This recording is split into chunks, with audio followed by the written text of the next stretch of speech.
Le gouvernement est dans une démarche cohérente. Ça veut signifier que, à la base, nous avons des données de nos concitoyens qui vont être, n'est-ce pas, récoltées. Et ces données vont être utilisées à différents niveaux, par différents services de l'État. Nous avons la CENI pour les opérations électorales, nous avons l'ONIP pour l'identification de la population, nous avons l'INES pour les statistiques qui doivent être constituées.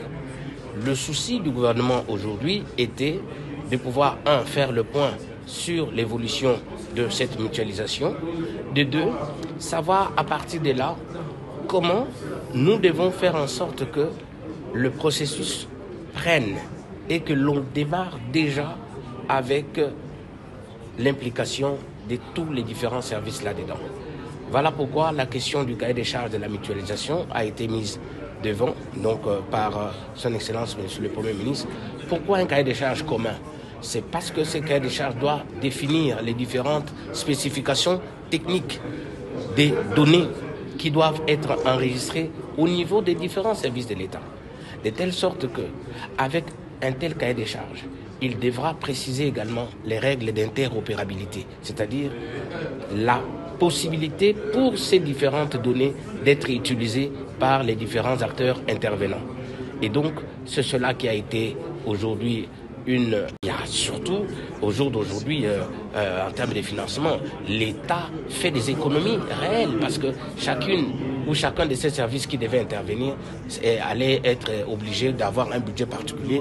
Mais là, on aura effectivement un budget qui fait, comme on dit, d'une pierre deux coups. La mutualisation a plusieurs avantages. D'abord sur le plan opérationnel.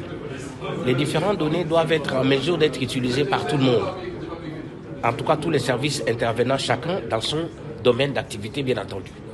Et donc, la mutualisation permet que ces données-là, qui ont été créées sur la base des règles communes, puissent être utilisées facilement. C'est ce qu'on appelle l'interopérabilité.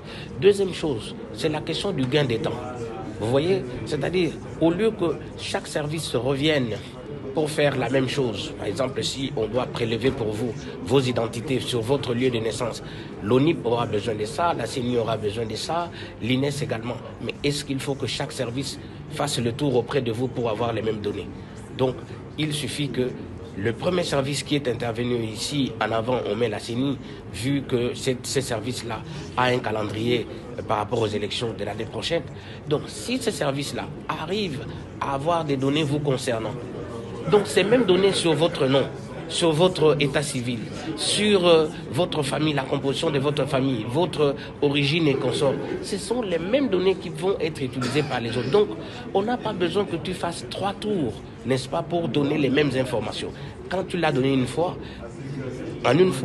dès qu'on a bien, créé ces informations, il reste tout simplement maintenant le mécanisme d'échanger avec les autres services intervenants. Donc, il y a un gain de temps, il y a un gain de moyens et il y a surtout, au jour d'aujourd'hui, une très grande étape parce qu'on avance avec ces cahiers des charges.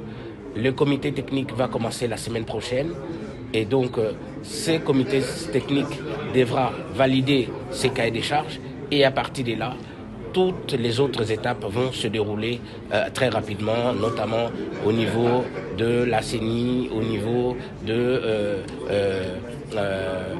l'ONIP et tous les autres. Donc, toutes les autres administrations qui jusque-là collectent des données biométriques des gens doivent le faire sur la base d'un cahier des charges unique qui correspond à des mêmes règles qui permettront en sorte que lorsque ces données vont être récoltées, elles puissent être utilisées facilement, n'est-ce pas, par les autres administrations, parce que les règles de stockage, les règles des transferts, des transmissions vont être des règles connues de tout le monde.